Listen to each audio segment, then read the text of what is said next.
Generally speaking, what a fellow means when he says it was a fair fight turns out to be I won the way I expected to. Avak was in a position that they weren't supposed to win. They were going to have to use an unexpected method. Of course, that would be called unfair, wouldn't it? Right over here, Captain Bratton. Just take a seat, and I'll be with you in a moment. Oh, thanks. Nothing special the immigration department wants to see me about, is there? I mean, if it's those little fungoid life forms you're worried about. No, Captain, it's not fungoid life form. Let's see. Your ship just arrived here at Terra an hour ago. Yes, we docked at LaGuardia Field at 4 p.m. In fact, I haven't even had time Has your crew left the ship yet? No, sir. After all, I am conscious of the great responsibility we intersystem cargo carriers have regarding the importation of non-terrestrial toxins and microbodies unicellular life. Captain, I'm not a bacteriologist. My name's Jesse. I'm a psychologist. I see, sir. Just what do you see? You're making a check to see if I'm space-worthy, not neurotic or cracking up under the stress. And you jot down notes, and just from little slips a man makes because he's tired and needs a rest and a shower and a couple of beers at a high-class bar and maybe a few days of quiet in the country, away from always worrying about a meteor breaking through the hull. I admit I am somewhat knocked out. Who wouldn't be? I brought this cargo in from Deneb. We've been out there between systems, the long haul, for 13 months. And we got nothing to apologize for. You let me rest up. How about trying that instead of badgering us with psychological questions? I'm sorry, Captain. Let's see. You visited the sixth planet of the Deneb system. Avak or something like that? Avak. Did you and your crew enjoy your stay there? Well, they treated us okay. We were 3 weeks loading. During that time, we mostly just strolled around, taking things easy. Wasn't much to see. Mostly just small towns, factories. They make ceramic household goods. That was our cargo, in fact. That's a darn small planet they've got there, sir, and overcrowded. Every half mile there's a factory going like crazy, and the air's so full of smoke from the stacks you can hardly breathe. Sir, they've got almost no raw materials. But out of what they have, plus the synthetics they've developed, they're able to turn out so much pottery that you'll find it everywhere in the galaxy. It's amazing. Every system you visit, you see vases, salt shakers, flower pots. They're all marked, made at Avak. Just think what they could do if they had a sufficient supply of raw materials. Makes you wonder. Yes, it does make you wonder. They fought a little war back about 10 years with the other planets of their system. Beat them, too. But it didn't do them any good. The other planets were just as depleted. Captain, I want you to examine something. Oh, yes, sir. That's an Avakian space mine. Seeks out the target by beaming in on the target's heat. They used that in a couple of 3 wars. Awful thing. Look at that boring spout. I'm told it cuts its way through the hull of a ship to the wall of a building until it actually gets to a living creature. Then... Yes, sir. It's a vicious weapon. The troops called them leeches. But that was 10 years ago, sir. Now they're a commercial planet. They threw out the military leaders and voted in a business administration. They're all for trade and culture exchange now. They learned their lessons. Did they? Captain, while you were on Avak, did you buy and bring back here with you any toys for your children?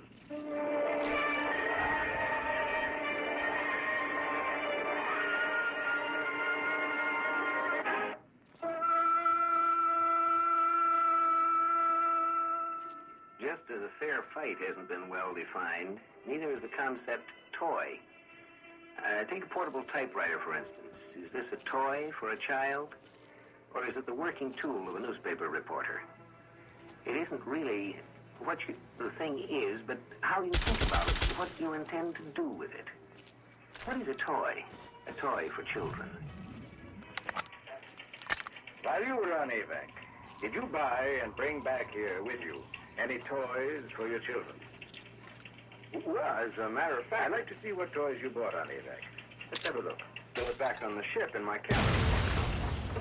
Captain, I'd like you to glance at this particular toy. It showed up a month or so ago. Possibly you saw something like it in the store on Avak.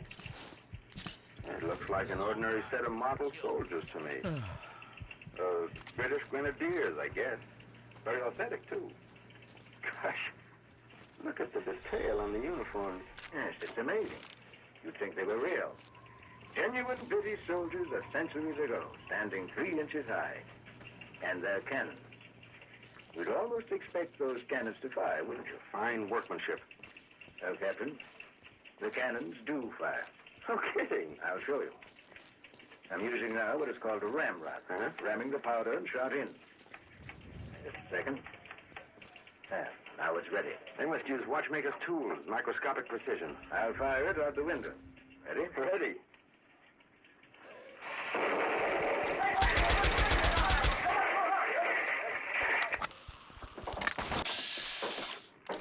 Oh, yes, guards. Will you begin period delivery? I'm sorry. It's exploded entirely outside the building. Let's go down the window. This is terrible. Now, to the soldiers. They're dead, of course.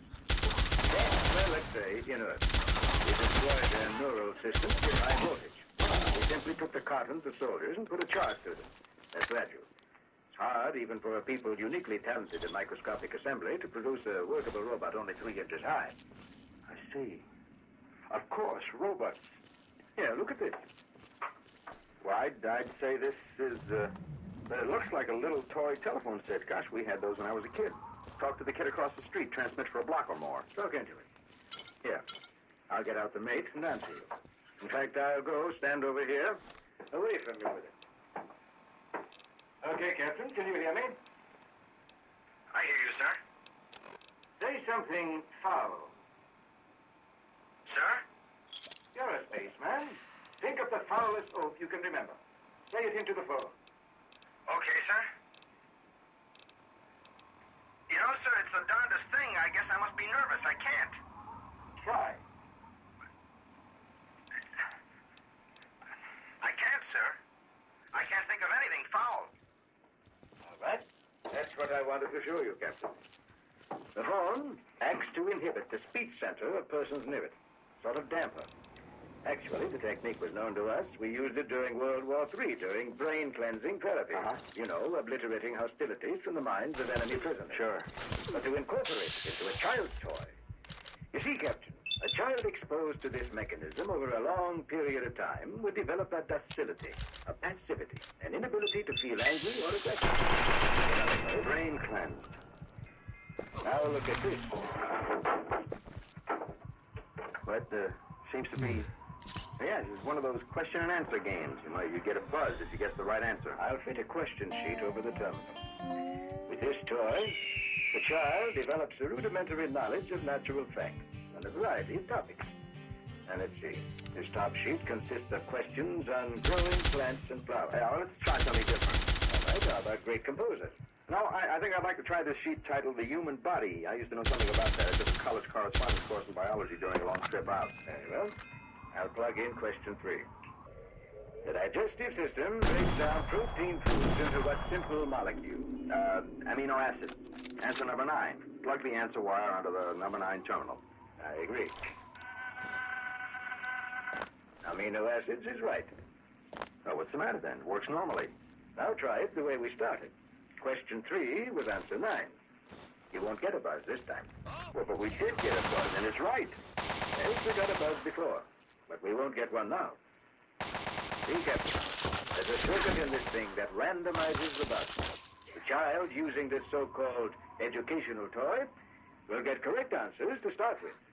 Then the randomization sets in, and before he is sure enough of his own knowledge to contradict it, his meager fund of accurate facts will be gradually distorted. Not wiped out, but altered more and more, until he is confused. But why? So he'll be convinced that there is no such thing as a correct answer. And now I'd like to see the toys you brought back with you. Let's go to your ship and have a look at them.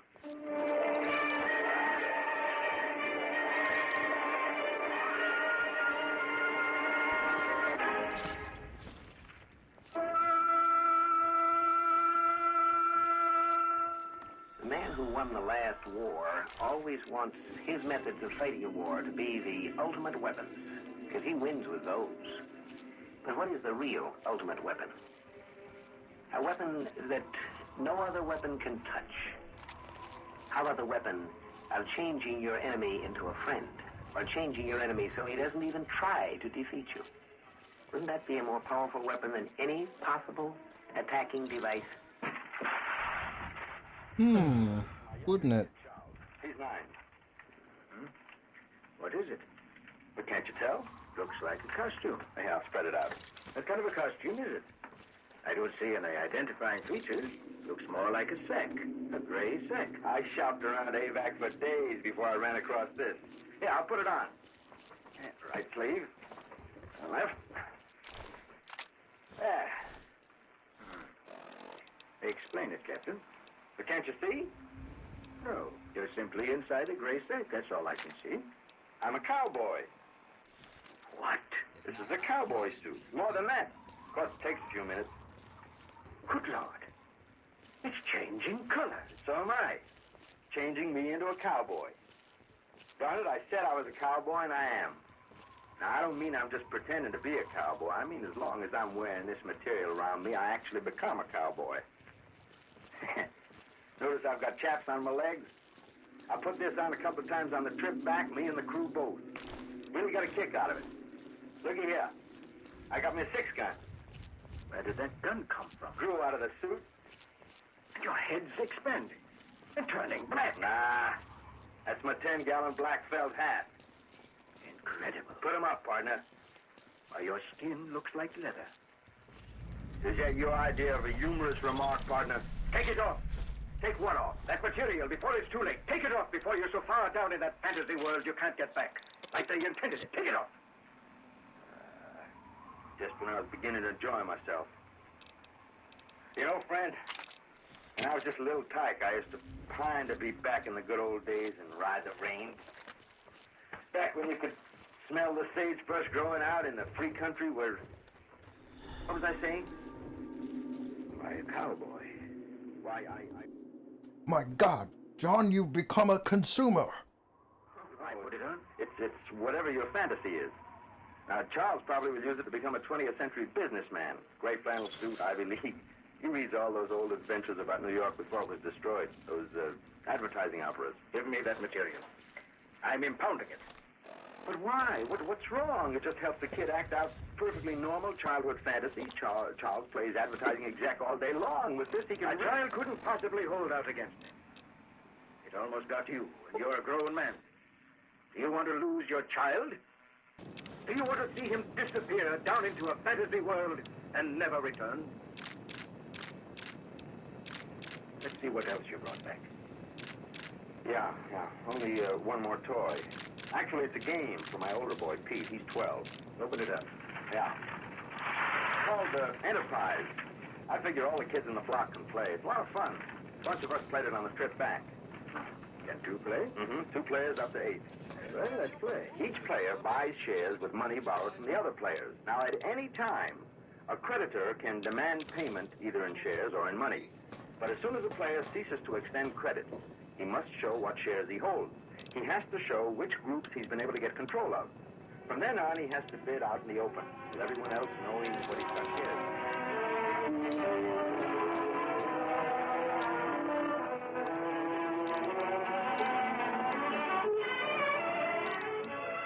I bid 3,000 solar units for 2 shares of Neptune Non-Ferric Ores Incorporated. Make it 4,000 and the shares are yours. 4,000. Sold. Okay. Now, you owe me 600,000 solar units. And I owe you 355,000 solar units. I demand payment of the difference.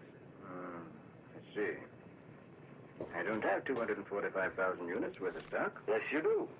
If you turn in your Martian Diamond Mines Limited. Oh, but that's my best bluff. That corners you from the inner planets. Put it in or call the game over. All right, it's in. Game's over. But why? I have enough solar units left to buy all your remaining stock. So in terms of profit and loss, you're wiped out. Yes, I guess you're right. Very well, you wind up with 3 expensive groups. And I don't have any. Now, do you see anything harmful in this game? All I can see myself is that it teaches a child the basic facts of economic life, and that's something every child should know. Well, I have to admit I find nothing subversive in this game. In fact, it's nothing but a variant of an old Terran parlor game called Monopoly. Yes, you can retain this toy, Captain. It meets with immigration specifications. Well, that's a relief. Sorry to have caused you so much trouble. I'll go and interview your crew and see what children's artifacts they brought back. You can go to your hotel now. Can you find your way around the Oh, ship? yes, I'm used to it. I'll see you again. And next time you're dock. Bye. Hope your children enjoy playing Enterprise. Matter of fact, I enjoyed it myself. Might have you bring in a set for me next time. Sure. Anything to accommodate the immigration department. Well, I better get all the pieces back in the box before they get lost. Heck, in that game, Monopoly, the player who wound up with the most money and property won the game. And in Enterprise, the winner is the one who's wiped out. Hey, I'll bet he didn't realize he beat me. But he didn't have a solar unit or a share of stock left. He won by a clean sweep.